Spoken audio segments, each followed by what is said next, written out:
So, a couple of days ago, I casted a best-of-3 series between ByuN and Solar, and we got to see where ByuN's Terran versus Zerg is currently at, and it certainly seems like he is capable of beating the best players in the world already, after only returning from his military service, only like 2 to 3 months ago, or something along those lines at this point. And I figured, at least judging by the YouTube comments, a lot of you are excited to see some more ByuN games. I figured today, let's have a look at his Terran versus Protoss. So spawning here in the bottom left-hand corner of game number 1 in his best-of-5 series, we have none other than ByuN. You may have already guessed that, right? I've already said his name like 17 times at this point. His opponent in the opposite corner of the map, Oxide. And now that I mentioned that, I actually don't know if I've casted a game on Oxide yet. I'll show you around in just a little bit, but playing here with the red Protoss probes, we have one of the highest ranked Protosses in the world, and he goes by the name of Trap. When it comes to saying whoever the highest ranked Protoss player in the world currently is, it's always a little bit hard. It feels like the Protoss players at the tippity top from Korea especially are all very close. It's probably either Stats or Trap if you were to ask me at this point. They're both really, really good. They actually both just got defeated in the GSL Code S versus Terran players. So Stats ended up going down against TY and Trap ended up going down against Maru. Regardless though, both of them are very, very good. Parting and Zest are, for example, very close as well. But long story short, in case you're unfamiliar, Trap is really good at playing this game. Cheeky little engineering bay block right here to start things off on Oxide. So, I don't actually know if I've casted a game on this map just yet. I've played it a fair amount, though, over on the live stream, obviously. Pretty standard map. I mean, all of the maps, like I said, in this latter season are very, very standard. You have a third base that's relatively easily accessible. From there, you can decide to expand towards the left, or I guess horizontally. I mean, obviously, in the opposite corner, you would expand towards the right. You can also go for this more tucked away position that's a little bit closer to the main base. I would say the most interesting feature, while, by the way, we do have a proxy on the left-hand side of the map, but I would say the most interesting feature is probably this set of rocks right outside of the natural. I haven't seen a lot of Terran versus Protosses on this map yet, but I can imagine, you know, siege tanks on the high ground, marines on the low ground, or marine behind this pillar. I mean, it's a classic, right? It's a classic 1-2 punch. Wouldn't be surprised if that's going to come into play here in just a little bit. Now, no warp gate research has started yet, so, yep, there it is. Pretty much has to be a Stargate if that is the case. Alrighty, so, do we see actually any scouting after that SCV there? No, ByuN once again decides to open up just with a good old Marine. It's kind of funny, ByuN, like I said in the Zerg versus Terran video that I casted, he single-handedly is the reason why the Reaper ended up getting nerfed, or pretty much single-handedly. He was very, very good with it, and these days he doesn't seem to open up Reaper that often anymore. Kind of ironic. Anyways, his micro is one of the reasons why people love him. He's very good at just simply controlling his units. Let's have a look at how this is going to go. Now, by the way, this was played... Is he going to commit? Yeah, he's going to commit. He's going to be able to get himself one of those Hellions. Nicely done. Every Marine especially counts, by the way, at this point. I mean, it's going to be an Oracle as a follow-up, right? So, killing a Marine here is super helpful. Gets one of the Adepts here. Looks like another one of the Hellions is going to go down, though. Yeah, he's going to sec those Adepts. Get one more Marine, maybe? Yep, he will. Nicely done. Yeah, so this is going to actually open up the opportunity for this Oracle to do quite a bit. There are 2 Widow Mines coming up, so at the very least, if ByuN is on point, he's going to be able to defend. Hellions, though, at the same time, are moving across the map. And obviously, with those 2 Adepts falling, right, there's a 4th one joining in just a little bit. But I mean, with the 2 Adepts dead on the other side, yeah, these Hellions over here can certainly get a little bit of work done. Nice little bit of damage. Is he going to be able to get another one? Oh my god, this is that's so risky. In the meantime, though, inside of the main base, we do see that Oracle now committing as well. There are a couple of Widow Mines. Nice repair there. Nice repair. So ByuN keeps that one alive. And, well, a couple workers end up going down here. Another Widow Mine does pop out of that factory. Medevac is ready to pick it up as well. There's one Marine at this point available. I mean, the other one's died to the Adepts. Nice little bit of shenanigans already between these 2 at this point. Now, what I was trying to say is that this was played as part of the Olimo League Grand Finals. So this is the Grand Finals of the Olimo League 207.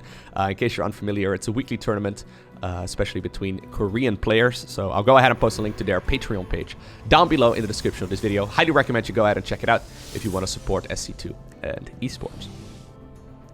Anyhow, here we go. Is this going to be able to do anything, though? There's already one Phoenix. There's a Widow Mine. Oh, sorry, like a shield battery. I mean, he's trying to get the Widow Mines in, but I've got a feeling this is not going to achieve that much. Any damage, I guess, is good. I mean, that medevac is never going to go home, right? That's the problem. Here's the one with the charge. These two do not have charges, but Revelation has been used. For some reason, that's so weird. For some reason, that Widow Mine still shot, even though it felt like it died already. Did you see that? That was weird. It died first and then the missile went. I've seen that several times in the past. Apparently the way the animation works is a little bit different than the actual, you know, death animation. Like the firing animation and death animation are a little bit different. 5 additional workers end up going down though. That was very close. Trap almost escaping right there. Pretty much unharmed, but not quite gonna happen. Anyways, third Nexus in the meantime has already started up. And, well, we see additional production right here coming up from ByuN. So usually in this matchup, we see the Protoss expanding a little bit quicker towards additional bases than the Terran. Okay. There's a group of Adepts ready to go. They're probably not going to be able to achieve too much, to be honest. I mean, if this was a quick third base, maybe. But we'll see here in a little bit. Obviously, the Phoenixes can still swoop in as well, right? If you can take these siege tanks out of the equation, there certainly is some potential. At the same time, there is a Liberator here somewhere on the other side of the map. Yeah, if you can get into the main base, maybe. Yeah, I mean, getting into the main base is pretty neat. I assumed he was going to lift up those supply depots. Not quite going to happen, though. And at this point, yeah, look at that. I mean, since the Adepts are now inside of the main, this is a pretty good scenario to be in. He is obviously going to lose all of those Adepts.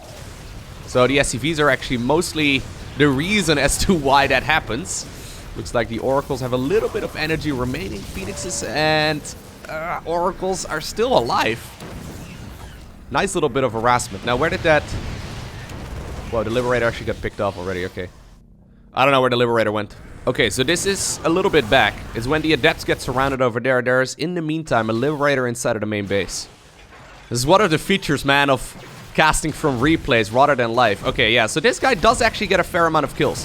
That is important to note, because it seems like the Viking then followed it up with additional worker kills too. So even though ByuN ends up losing a lot of units at home here, he kills a ton of probes too.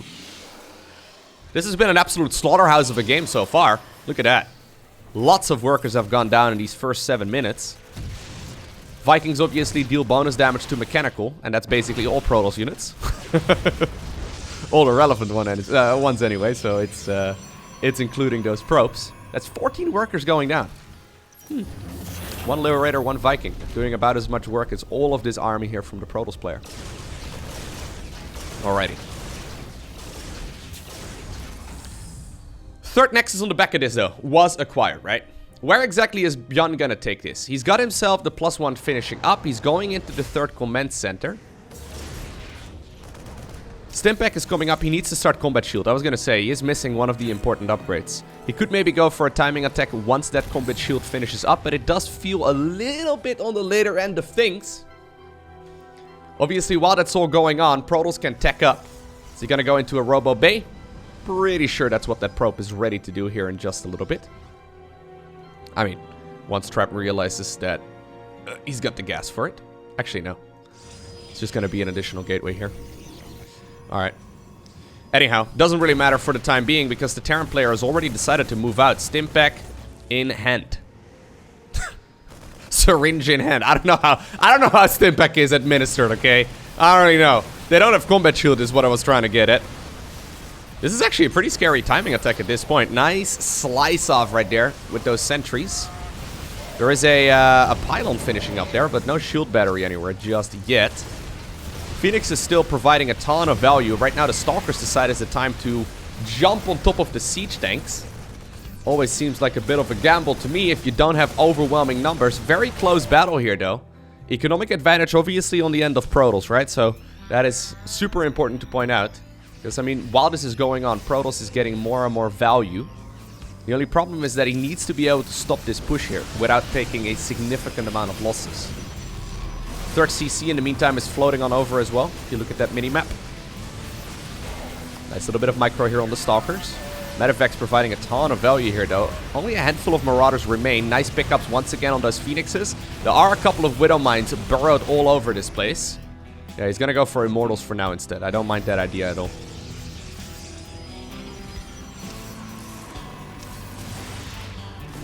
Okay. Is he gonna be able to just target that one down? No, I doubt it. I mean, he really is super aggressive. This is just like the way that he played the Terran versus Zerg. He loves being in your face, right?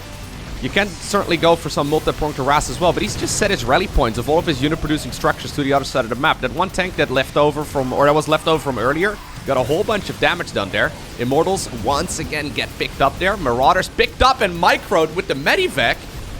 Ay, ay, ay. I feel like every Terran player would have already backed off. Ooh.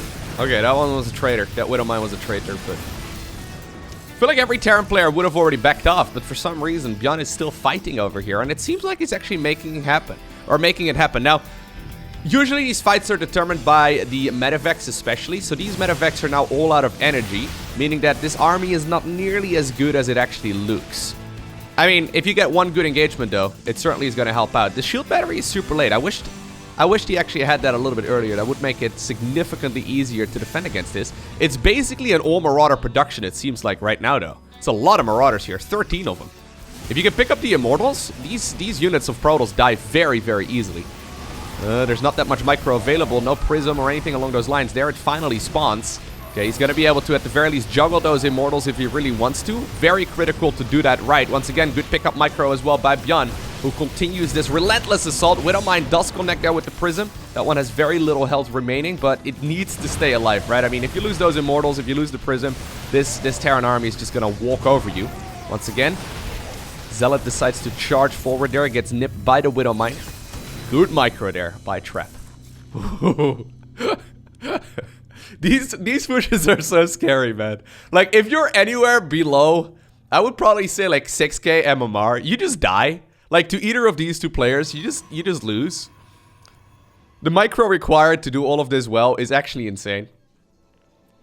It's very difficult to pull off. Anyways, so there's the Robo Bay, there's the second Robo facility, and there's an Observer coming up as well. Now, this signals to me that Trap thinks he's got some wiggle room here and a little bit of breathing room, but I'm not entirely sure about that, man. ByuN has already secured the third base. He's gonna go into a Ghost Academy here. The Robo Bay and the second Robo facility, they're very expensive, right? And he's just been happily producing. 2-2 is coming up. I mean, for the Terran player, that is. But it's nowhere near done. I feel like he's just got enough stuff. My god, ByuN is relentless. Is that his new nickname? The Relentless Terran? He just does not let go off the gas. Like, if he was a NASCAR driver, I actually don't know how NASCAR works. You just drive in circles in that one, right? But if he drove cars, he just holds down the pedal, man. He just puts his right foot down. Ay, ay, ay. I'm just kidding. Pro gamers don't have legs. We all know that. 24 probes end up dying. Yeah, there it is. GG. All right, so there we go. Game number 2. Now, I just had a look at his Liquipedia page. Apparently, a nickname that he has is the One-Man Army. I have literally never heard anyone call him that, but maybe it's a nickname from Korean fans or Korean commentators or something along those lines. But the One-Man Army seems pretty descriptive. He is absolutely relentless, though. Remember back in Wings of Liberty, and I know I bring this up like every 10th video that I post, but seriously, like in Wings of Liberty, we thought the good games were the ones where players managed to max out and then clash once and the fights would last for 5 seconds and that would be the game. These days, I mean, these battles go on for like, I don't know, half the entire match. It's actually one of the critiques that I see all the time from non-StarCraft viewers, that there's very little action in SC2. I mean, those people just, you know, they're crazy, first and foremost. But StarCraft 2 certainly is a lot about base building and making sure you know, play strategically, because it's a strategy game. Rather than just, you know, non-stop going. I mean, yeah, you gotta play strategically. So, this is so annoying, though. So, if you're a Terran player out there, if ByuN thinks this is a good move, this is one of those moves. It's kind of like forcing the Zerg players to not take their natural, but going for the third base first, right? What we see all the time in Protoss versus Zerg. I think if you're a Terran player, you probably want to start doing something like this. It's not even necessarily the most efficient way to play, because I'm pretty sure players like Trap aren't bothered by this, but your average ladder hero is gonna freaking hate this, right? They want to go for like the Nexus and the Cybercore, and like, you know, well, usually Cybercore first, then Nexus, but you get what I'm trying to say, right? Like this it just throws people off of their builds. Maybe they'll panic and get a second gas going. Maybe they don't pull enough probes, or maybe they don't pull any probes at all, or maybe they pull too many probes. You need to know how to deal with this, and since it's rather uncommon, or not as common as you know, the more classical Terran openers, yeah, I think it probably is something you may want to incorporate in your own game as well.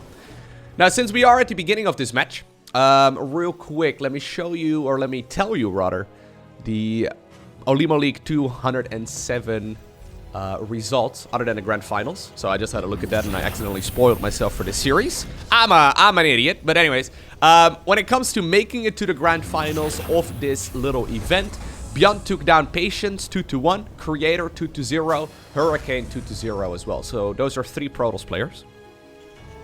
Trap, in the meantime, ended up winning against a player called Renewable from Korea. I've never heard Renewable, but that's a very politically correct name.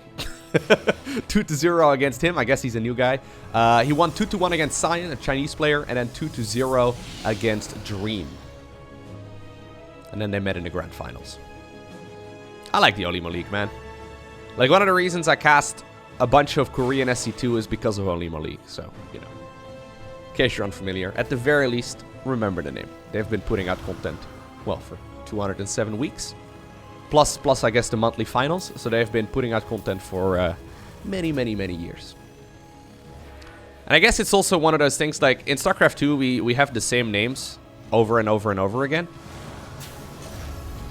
Those smaller online tournaments are a way for, you know, newer players, like, for example, a guy called Renewable, to, you know, test the waters and see how good they are. I mean, if you start winning a couple of those online cups against guys like, for example, ByuN or Trap, you can definitely make a name for yourself. Now, obviously, that's easier said than done, but in theory, at the very least, it's much easier to make a name for yourself in these smaller online tournaments that just last one evening, rather than, you know, DreamHack or something like that. I mean, that's one way as well, but that's going to be significantly harder because you got to put in way more games.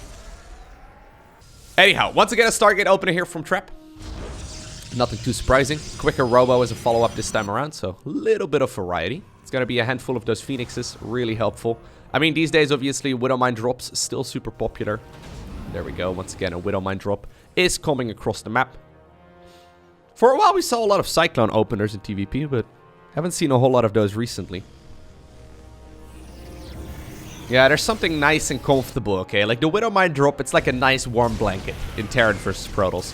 Not only can you use them to, like, make sure you don't die to stupid stuff, which is one of the goals in the Zerg versus, or you know, in all of the StarCraft 2 early game, but you can also obviously do a little bit of this. Pain in the butt. Every good Protoss player, though, can defend against this, but this is, like, a lot of lost mining time already. Don't know why Trap decided to send them all the way towards the freaking main. Yeah, my god, they're on a field trip. This is actually so much lost mining time, right? So every single probe mines for about 0.8 minerals a second. I don't know exactly how long they were off mining for there, but that was like 20 seconds for 20 probes. That's 400 minerals-ish? I don't know. Nah, a little bit less, but you get what I'm trying to say. Math in a video. Never do math in a video, okay? But potential lost mining time is certainly a statistic that you want to keep in mind. My god. Math in a video. Rookie mistake. Never do that. Let's see where this is going to go, though. So he's really focusing on those Phoenixes in this game. And the previous one as well. It's going to go up to 6. He's just going to continuously produce them? I guess so. The thing about Phoenixes is that they're really good early on. And then they can kind of fall off. I guess Phoenixes are really good at making sure you don't die to a Terran timing attack, right? So yeah, exactly. Like he can now go for the Robo Bay much quicker. And he can also go for the third Nexus. I mean, this Nexus is rather late, all things considered, but... I mean, if you compare it at least to like the Blink Stalker opener, usually the third goes down about a minute earlier. This will be scouted here very shortly by ByuN, so he probably knows at this point exactly what it is he's going up against as well. Here come the Adepts again. They're not going to get into the main base this time around, so that's good. Siege tank on the low ground, though. Still in a little bit of trouble. I mean, still getting a bunch of damage in. Yeah, those Marines are still lethal. Ugh. I don't know, man. If those Marines stayed in the main base, maybe. Now, can the Phoenixes make up for what these... Oh, for what these Adepts did not achieve? Not really. Not really at all. Nah. Notice as well that Terran has added on quite a lot of production here on 2 bases, so he can certainly go for a push here if he wants to. Combat Shield and Stimpack are going to finish up over the next minute or two. +1 infantry weapons is finishing up as well. So yeah, ByuN could start marching across the map while following this up with a 3rd CC if he wants to. The thing is though, and this is why I like this opener a lot more from Trap than opening up, at least like when I play Terran or Protoss versus Terran myself, I'm not a big fan of opening up with Blink Stalker just because it requires a really good amount of micro. Like if you don't micro very well, it's very easy to die to lots of stuff. I think an opener like this, if you're a Protoss player, is much easier to execute. These are the kind of builds that I, at the very least, played to Master 1 as Protoss, just because it's, you know, more manageable. Anyways, Colossi, really good, right? Phoenix is really good and much easier to control than Stalkers. Like, with Blink Stalkers, I mean, they're good. Don't get me wrong, they're very good, but they have to be at the right place at the right time, and it's harder to execute in general on a Trap. Oh, he does see these 2 medevacs that are heading towards the main base. This is the downside of playing this kind of stuff, because since the majority of your army is literally Colossus, they can only be in one place at one time. And that means right now that while this is going on inside of the main, we see another little hit squad over at the 3rd base. ByuN starting up his multitasking. Siege tanks get into a beautiful position. Oh man, that 3rd base is in a lot of trouble. We do see a nice liftoff over there as well, but good targeting there by ByuN, forcing those Phoenixes to drop down the siege tanks once again. Additional Zealots are being warped in. No charge or anything like that just yet, and it looks like Trap is actually going to be able to hold on. In the meantime, looks like everything in the main base got cleaned up as well. You know what? I was starting to get a little bit worried there for Trap, but that worked out quite well for him. 3rd CC is going to finish here for ByuN. And there finally is the follow-up with the Twilight Council and the Forge. Yeah, not bad at all. Now there's one random Widow Mine inside of the main base. ByuN actually just... Ooh, Trap does see it right now, I think. You should see the little pothole right there. Yeah, that might be a little ambitious. Got a feeling that's not going to achieve too much. And this right now opens up some good opportunities as well for the Protoss player though, right? Because you can hit with a multiple Colossus and you know, some decent upgrades at a really good time. So he's already up to 3 of those laser giraffes. Let's see.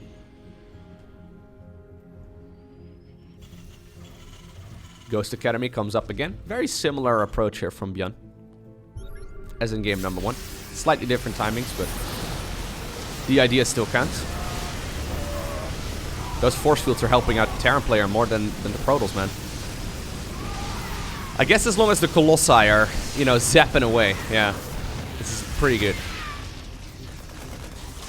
Little hit squad once again inside of the main base. He really needs charge, man. Like, charge is such a helpful upgrade. Those Zealots feel so slow without charge. I really like what they did to charge, actually. And I can remember about a year ago when charge was actually like, it was not like a default. Well, I think it improved the Zealot's base speed a little bit as well, but it would do impact damage on charge impact instead of like just flat movement speed. I like the flat movement speed so much better.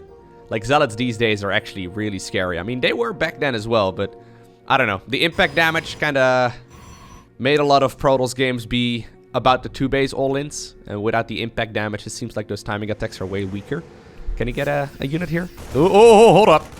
I was talking about the Protoss player. Can he grab maybe one of those tanks or something? But so the Fort Nexus is coming up. There's a Templar Archives as well inside of the Natural. He needs to be careful though. That's a very Marauder-heavy army. Colossi are pretty good against Marines. He does decide to take the engagement with only 2 Colossus. So Colossi are really good against light units, but they really suck against Marauders. Yeah, this is exactly what I was a little bit worried about right there. That's way too many Marauders in that Terran unit composition. And just like that. Alright, game number 2 ends. Alright, so I think that previous fight was a good example of the Colossus in 2020. So every once in a while I see a comment on YouTube or I get a question in Twitch chat asking about the Colossus. So back in the earlier days of StarCraft 2, like maybe you haven't seen as much StarCraft 2 over the last couple of years, but in the earlier days of StarCraft 2, the Colossus was good against, well, against pretty much everything on the ground. These days, though, they have made it into a specialized light killer. So it's really good against light units, like, for example, Hydras, like Zerglings, and like Marines. However, Marauders are considered to be armored, and they apparently, you know, don't really care about those flames. They were like, LOL, okay, you killed the Marines, but we have our, like, fancy Marauder suits. Apparently, we're good against fire. We're just going to stim forward and kill you instead. So that's what ended up going down in that previous game. You really do need something buffering for your Colossi so you can actually, you know, use their range and get them to do as much damage as possible. So Trap decided to move out a little bit early. He probably didn't expect to meet ByuN at that location on the map. I mean, ByuN obviously loves being in your face, apparently. He kind of reminds me a little bit of the way that Parting plays Protoss. Loves being just, you know, in your face. But anyways, once again, we see this cheeky SCV ready to go across the map, ready to plant down an engineering bay. Apparently, he's a big fan of this. Now, if you're a Protoss player, apparently the right thing to do is pulling a grand total of 5 probes. 1 of them chasing the SCV and then 4 of them killing the actual engineering bay. So in case you're unfamiliar about what to do, here's what you're supposed to do. Some people will freak out and chrono boost out a zealot or something along those lines. I'm assuming at the very least that Trap has done his homework and that he knows what the best way to approach this is. There's always a lot of people that will try and get creative and try and reinvent the wheel.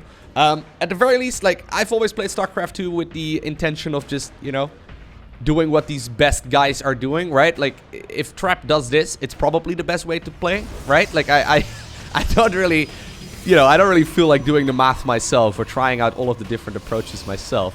I'm gonna make the assumption that Trap has done his homework. And obviously, I mean, he has, because he plays at the highest level. So, you know, that's the way you should probably play it. I mean, there are certainly other ways to approach it as well. But I think you're better off just doing exactly what Trap does in these kind of scenarios instead. Now, what's this? A cheeky little starport. There it is. There's the cheeky starport on the right-hand side. You arrived there perfectly with 100 gas, so pretty sure ByuN practiced that. Only a single gas geyser over here, so... judging by the positioning over here, it's not going to have an attachment on it, right? So it's not going to be a Banshee or anything along those lines. I mean, he only has 1 gas, so there's no way. This either is going to have to be a Liberator or a Medevac, I want to say. There's once again a Stargate coming up by Trap, and he is rallying it relatively close to where that starport is. Yeah, I think he's planning on dropping a couple of Hellions instead of his opponent's main base. So probably, yep, there it is, a Medevac. Okay. Time to drive, boys. Man, these guys take a while, huh? There we go. So right now, these 4 are ready to head on over to the right-hand side of the map, and they'll probably arrive right as that Medevac comes out. Look at this. Clean execution from ByuN, man. I'm very impressed by ByuN. I've seen so many people come back from the military and just, you know, kind of sucking for like a year. Trap does see this immediately. Hello, Trap! Oh my god. He just trapped himself inside of his main base. Hilarious, Lowko. 5 probes end up going down, though. It takes 3 Hellions to one-shot a row of probes. Oh, okay. That's a good amount of workers. Ay, ay, ay. That's been a bit of a disaster here. Now, obviously, Trap does kill all of these units as well. So, you know, resources lost-wise, it's definitely not the end of the world, but potential mining time, once again, is a big part of this game. And he lost quite a bit of it. So now he does go for the Cyclone as a follow-up, okay. Bunker in the front as well. Command center does finish on the low ground. Yeah, I mean, yeah, you gotta keep in mind, like, he killed a lot of probes and potential mining time and blah, blah, blah, but obviously this natural expansion from the Terran player was super late as well. So, all things considered, I mean, it kind of evens everything up. Don't think that starport is going to go down. There's more than enough Marines at this point as well, assuming these are going to be lifted. There you go. Oh, wow. He decides to commit. Hello. What? Huh? Trap. Okay, then. Pretty sure he assumed maybe that this was like a... not a full wall or something along those lines. I'm not sure. Maybe he thought he could go through that. Anyhow. That now basically stops most of the counter pressure. I mean, I guess the Phoenixes can still go in. Yeah. Marines are all hanging out in the natural. Okay. So a similar approach once again here as well from Trap. So he's got himself a couple of Phoenixes coming out. Now goes into the Robo. Wouldn't be surprised to see a 3rd CC and then maybe even... or sorry, a 3rd Nexus here. And then maybe even a Robo Bay is what I was going to say. But instead he's going to go into the Immortal production here first.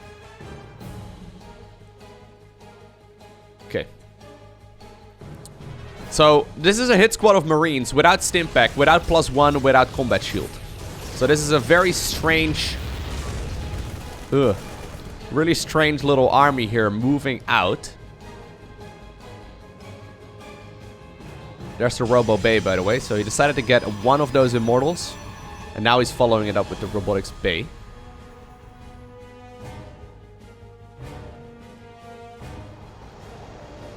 Alright. I mean, you can't do much with this, right? Yeah. I mean, can you? Marines without Stimpack really are funny.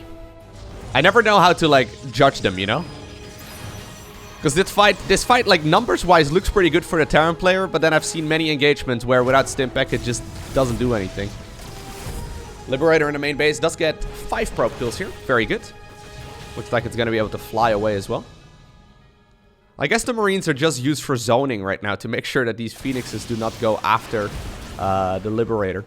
So 6 probes in total, not bad at all.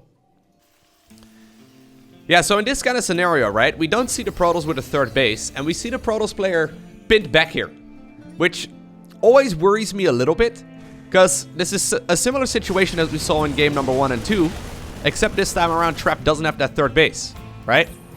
Now, obviously, that means he does have more units, so maybe that will make up for it. Nice. But, yeah, I'm not sure. So, Trap probably does plan on making this 3rd Nexus here. Terran, though, can go for a nice little timing attack, just like we saw him do in every single game so far. 2 additional Medivacs are coming out.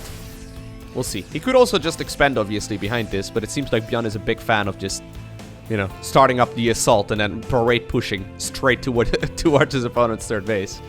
Colossi are coming up. There's the extended thermal lance here as well. Okay, so Trap decides to take a page out of Parting's book at this point. I like it. I mean, there's no blink here, so I guess it's a little bit different, but even if you can just slow down this Terran army a little bit with a couple of force fields on this ramp and then a couple of force fields on that ramp, you can get yourself an additional unit out, right? Out of that robo, which is super helpful. By the way, it's a best of 5 series, so first player to win 3 maps wins.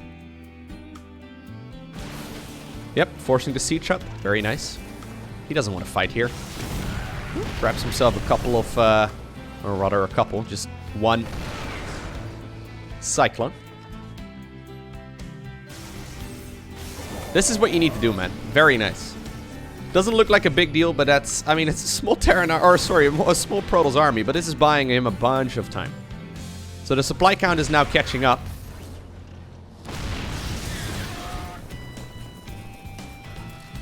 Nice little bit of maneuvering here. So these Phoenixes are critical. Hello, Phoenixes. No, no, no, no, no, Phoenixes! Ay, ay, ay. They're critical because they need to lift up the siege tanks. They're coming in from a bit of a strange angle, though. Apparently, you can just target fire down at least a couple of these. Vikings are joining in the fray as well, and they're gonna nibble away at the HP right there of those Colossi. Another Colossus is gonna finish up. Man, this is not a lot of units. Yeah, there's literally, like, just not a lot. Does Terran have enough at this point? Now, that is cool. Okay. He's bringing a couple of missile turrets to the party. Missile turrets can hit these Colossi.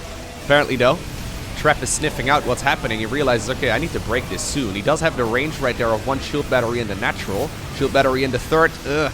Not quite going to be able to join in. And just like that, it is ByuN who takes down one of the highest ranked Protoss players in a 3-0 fashion.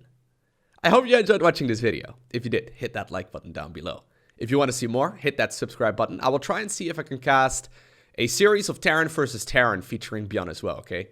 I mean, I'd obviously, like, I'm pretty sure those games still need to be played because I don't think there's any replays of his playing TVT at this point out there, but I'll try and see if I can find a fun series of TVT featuring ByuN as well. So if you're interested in that, hit the subscribe button. But for now, I want to thank you for watching. Have an awesome day. Don't forget to smile, and I'll see you once again in the next one.